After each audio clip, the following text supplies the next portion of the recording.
For our final senior thesis presentation for the class of 2019, the title is Red, White, and Blue, Seeking True Racial Equality in America. Please welcome Zack Totten.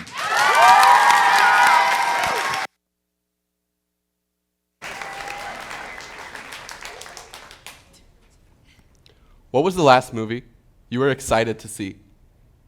From the moment you saw the preview, you knew you'd be paying that ridiculous price to see it in theaters.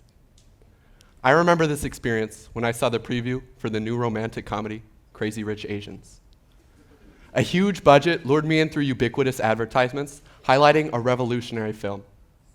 Cinematography, capturing the beauty of Singapore in a production created by an Asian director, cast, and crew, mustered an excitement for me to see an excellent movie. Almost 1 year later, it's not the film itself I remember. But sitting in an audience dominated by Asian families made me feel. I was surrounded by a majority of people of whom I did not match, and this was the only environment in my life where I, a white American, experienced what it was like to be racially aware. I had never thought about the color of my skin as an identifying attribute, but such a setting made it obvious to me what racial minorities deal with on a much more consistent basis. Although I do not believe that every white American shoulders the individual responsibility of perpetuating racism, I do in fact believe that it is a characteristic too common of white people to unintentionally demonstrate prejudice. This is due to a misunderstanding of the nature of racism and the common tendency of seeing whiteness as a racial standard and not a privilege in society, having been a people always accepted in their surroundings. One common way by which white Americans support this issue is by prematurely denying any involvement at all. This is due to a misunderstanding of what it means to actually contribute to racism in our modern society. Now, this initial denial is prompted for good reason. Often when white people are accused of being racist, they associate the claim with the hateful, inhumane, and inexcusable actions of our forefathers. However, to support racism today is not to hate racial minorities. It is not to brutally enslave, murder, or segregate African Americans. A support of racism today is drastically different from that which it used to be.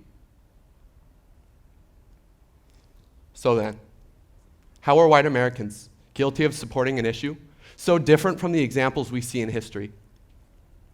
Well, white Americans support a system that benefits people similar to them more than it benefits racial minorities. Racism ought to be understood as a social construct, an unjust system in which white Americans contribute to in many ways. This system is what keeps racial minorities tied to certain disadvantages in society that white people are not similarly tied to. Now, one does not have to be wealthy in order to reap the benefits of this white privilege, as is a common defense made. But white people are in fact granted more opportunities to escape poverty based only off the color of their skin. These racial minorities that are being oppressed only experience these injustices because of their appearance and the associations made based upon that appearance.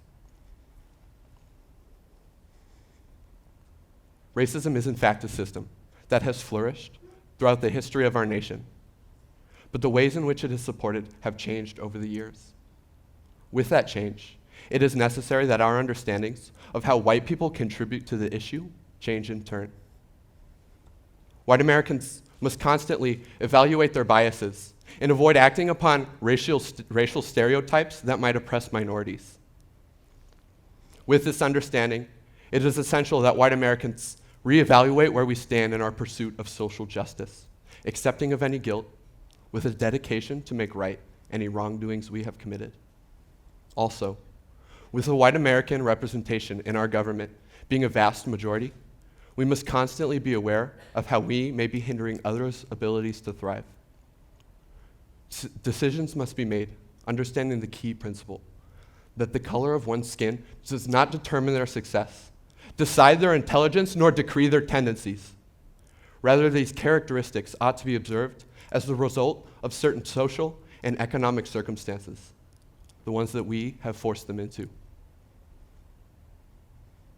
White Americans are certain to be challenged by these considerations, but it is not without the progress of our nation as a result. Civil rights movement leader Dr. Martin Luther King Jr. stated, "The ultimate measure of a man is not where he stands in times of comfort and convenience, but where he stands at times of challenge and controversy." Our character is measured by where we stand at these moments of adversity. So how will you respond? Will you continue to deny any involvement at all and allow injustices to carry on? Innocent people be brutally killed and poor families be denied the opportunity to escape poverty? Or will you accept the challenge? Recognize your own contribution and strive for true racial equality. Thank you.